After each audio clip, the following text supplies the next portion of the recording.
There it is, the largest debate since Who Killed Jimmy Hoffa. The number one comment I've received from this video series has been about the fact that I put these on backwards. This is allegedly the correct way, and I can confirm it. It is how the rulebook tells you to do it. So I am admittedly putting it on opposite of the way the rulebook tells me. But you tell me which one looks better. I mean, I guess this is more concise because it's like a little button, and there are, see, my dog doesn't like it. She doesn't like it at all. But notice how the arrow is completely cut off. So it's like a little arm that's been amputated. And so, like at the wrist. And so you got this little amputated arm that you're moving around. And it doesn't really point at anything. It just sort of just limply in a direction. Whereas here you got a nice precise arrow pointing exactly at what it was meant to point to. And then all the graphics are still there. I will admit that they are partially covered at a 2% rate, but 98% of the graphic is still there and very visible and easy to discern. And look at that crisp arrow just pointing. Look at that little point. I mean, isn't that, I mean, look, my finger's almost bleeding from touching that point. It's just so sharp and perfect. And then look at this. This is little Gimpy.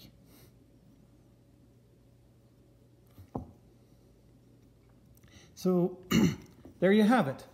Which one is the best? I guess I know which one the rules tell me to do.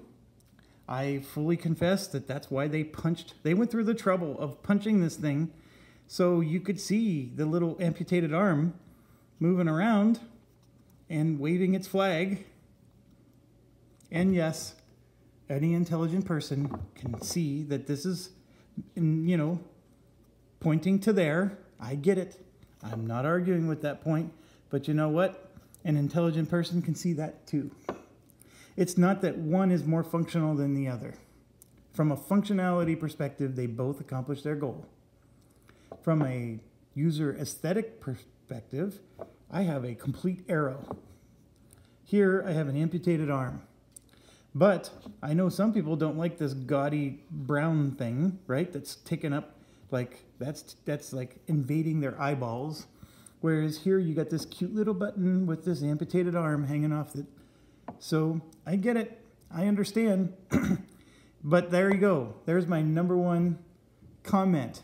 So it means, thankfully, or hopefully, that there's not too much criticism about the actual videos themselves. I am in the middle of my workday. This is just lunchtime fun. And I want to stress, this was all for fun. I'm not making fun of those of you who pointed it out. I do sometimes wonder why it matters to you if I have it on backwards, but that's okay. You're allowed to point those things out, and I'm having fun with it. So there you go. There's both ways. I'm going to leave this like this, and we're going to use this one in our next playthrough. I am going to try scenario one more time. I thought about it deeply and heavily. I really believe that scenario one is one of those, you know, because the water is in one of four corners, and if you pick the wrong direction and get to the wrong corner, you're basically losing your game. And so there's I don't like those kind of scenarios because it's a very luck-based scenario, meaning you have to get lucky just to survive. And maybe that's thematic, right? I mean, if you're in the middle of a desert, you sort of have to get lucky to survive. I don't disagree with that, but if I'm going to invest an hour of my time to play a game, I don't want to just be lucky. I want to feel like I made a choice that matters. And so when I don't find the water source because I chose to go northeast instead of southwest, and there was no clues telling me to go one way or the other, then I don't feel like I made a choice. Yes, I made a choice to go northeast, but that choice wasn't, you know, based on any actual evidence or data that I just misinterpreted or misunderstood.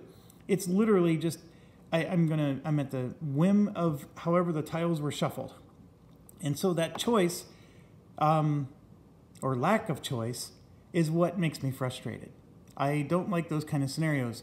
I can't tell you if the other scenarios are like this. So I've had friends ask me, what do you think about Discover Lands Unknown? Right now, I don't like it. I don't like it because I don't feel that my choices matter. And that is why I don't like it. At this point, I'm looking for water that's in one of 4 places, and they are in opposite corners of each other. And I have no clue helping me to determine which one is the right corner. So I don't like those kind of games. You might, and it's okay if you do. I'm not saying that you have to like the same things I do, but I want to feel like I have control or choices. And if I lose a game because the dice rolls are bad, that's fine. I don't mind that because I at least had choices, and I chose to engage in a combat that had this type of dice roll. Like, for example, I was chasing that Indiana Jones guy who could have wiped me off the map. I'm okay with that. I chose to engage the Indiana Jones guy. I chose to flip over that beast token. I am choosing to pick a corner, but I'm just my choice to go northeast versus southwest is just complete happenstance. And that hurts. So what can I do to mitigate that, right? Because a good game should allow you to mitigate even random things like that. Well, right now, my only thoughts are, well, first of all, a user pointed out to me that Indiana Jones character did have a reward, but only if you had a treasure. So he believes there's no reward at all for killing the Indiana Jones character, and I'm leaning towards that's correct. That's a correct interpretation of the rule, so I'm going to play that way in the future. Secondly, somebody else pointed out that there's a difference between a monster and a beast. And so when the nighttime card makes the monsters move, that doesn't mean the beasts move. So the rhinoceros, for example, wouldn't have chased me down. But the monster would have.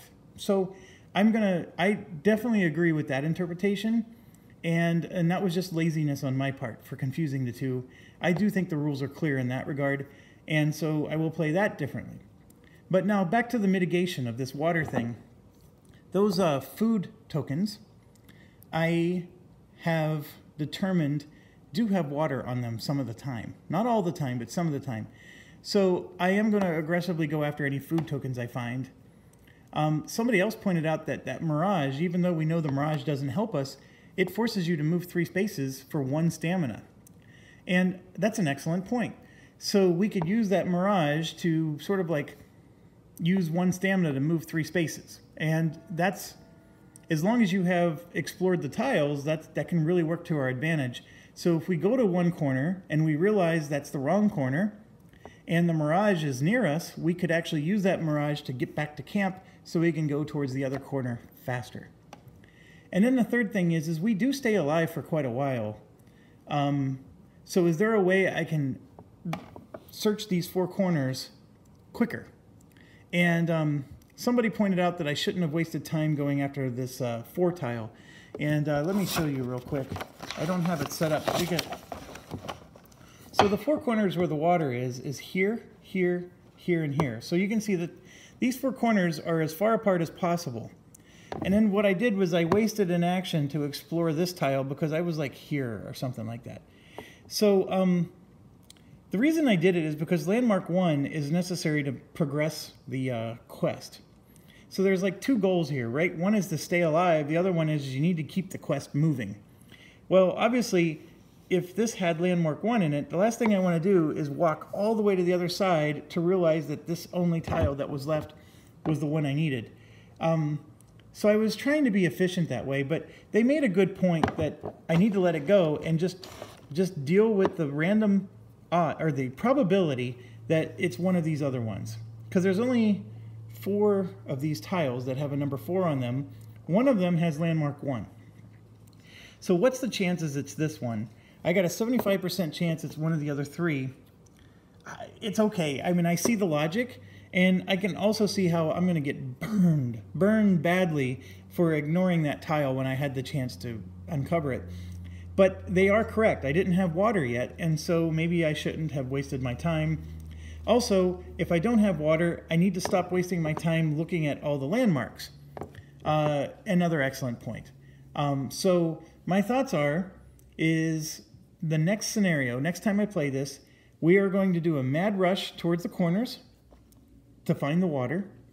And if we find landmarks, we're going to ignore them. If we find wood, stone, we're ignoring them. Even beasts, we're going to ignore them. The only thing we're going to go after are the food tokens, because they might have water. And of course, they have food. So food and water being our priorities, we're going to just go straight and try to find a water. And then once we find the water, we gather enough of it to keep us alive. Then meat is our next goal, right? We need to find meat. And then after that, I mean, this scenario, I don't know what that third quest card is yet. I haven't peeked. But this scenario is beatable. It's just, you know, it drives me nuts because I go here and find out that the water's down there. But I'm going to get past it, and I hope that this next playthrough will be the one that'll get us through this. So that's my plan. Feel free to add any comments. I'm at the work day, and you know, I guess I was a little strong when I said I don't like the game. I'm not saying that, because if I didn't like the game, I would just stop playing it. I'm frustrated with this scenario. That's the more accurate way to put it. And I'm hoping that the other scenarios aren't the same as this one. That's, I think, where I'm at. So like when I saw Matrix 2, I was disappointed with that movie, and I was hoping Matrix 3 would redeem it, and it did not. So I'm hoping that that the next set of scenarios are better than Matrix 3. Anyways, that's where I'm at. And as you can see, I'm in the middle of my workday, and I'm having lunch, and I'm thinking about this game. So it's not that I don't like it. In fact, I do like it. That's the reason why I'm thinking about it so much. I do like the fact that it's challenging me, and it's forcing me to really think. And I think that because we're in a desert, water is king, very thematic, and I need to prioritize that water. If I see pyramids, I don't get the luxury of searching through pyramids until I found my water first. I think these first two games, there was a part of me thinking I would find water in the pyramids, or if I went to this landmark, maybe there'd be some hidden cave with water in it, you know? So I'm learning that that's not the case. There's one tile here that has water and no other one. So I'm going to mad rush for it. And of course, hope that I get enough meat along the way. And if I have enough food and water, the rest should take care of itself. And then we have to still resolve the landmark. We still have to resolve the, you know, whatever the quest is throwing at us. I know somebody told me that I need to just stay at the camp. I disagree. I need water. I can stay at the camp and still die if I don't have water. I understand that the camp prevents me from drawing those threat cards. I get that. I know that that if you stay at the camp, you get more stamina. In fact, sometimes you actually get 2 or 3 more stamina. I understand all those things. I think that I have to get water first. Then once I go to landmark 1, we know it gives us a 5-turn counter, right? We have to survive 5 nights before the radio, you know, people show up. And then we get to see what the third quest is.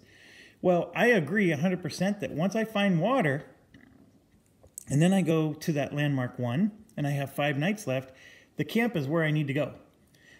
Because I want to spend those 5 nights at camp. And I should, theoretically, have 3 or 4 water with me, and then 2 or 3 meat, and I'm in camp with all that, and I can cook the meat, you know, every day and just rest. I do think I need a weapon. I don't think I need to go elaborate with the weapons or anything, but that's it. So I've been doing some exploring. I don't have to solve those riddles, even though they interest me the most about the game.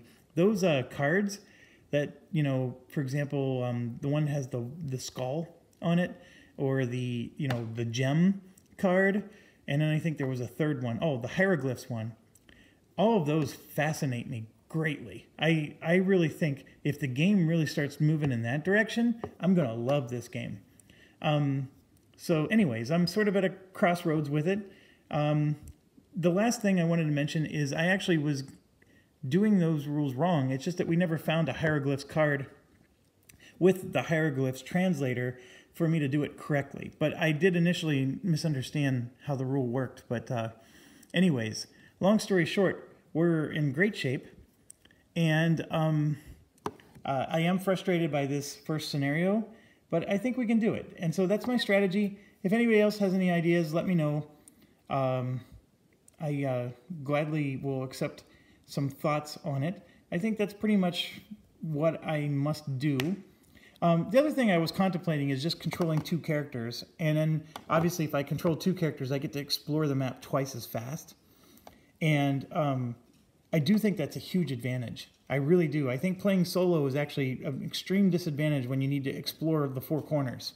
Having 2 players, we could literally go like that. Now, obviously, one player finds the water, the other one doesn't, but the other one can at least turn around and get to the water as fast as he can. The other thing is the first player can actually pick up enough water for both players and then come back here and drop them at camp, because that is what the cooperative players can do in this game. So having control of 2 characters is amazingly strong compared to trying to do this with 1. So that's my last resort, is I'm going to move to 2 characters and try to survive it that way. I think I can pull it off. So anyways, I know this was just a strategy discussion, 16-minute one apparently. And anyway, I'll cut it short there. Feel free to add your thoughts. But yes, I'm very anxious to get this back to the table and try again. I want to beat this before we move to scenario 2. And thank you all very much.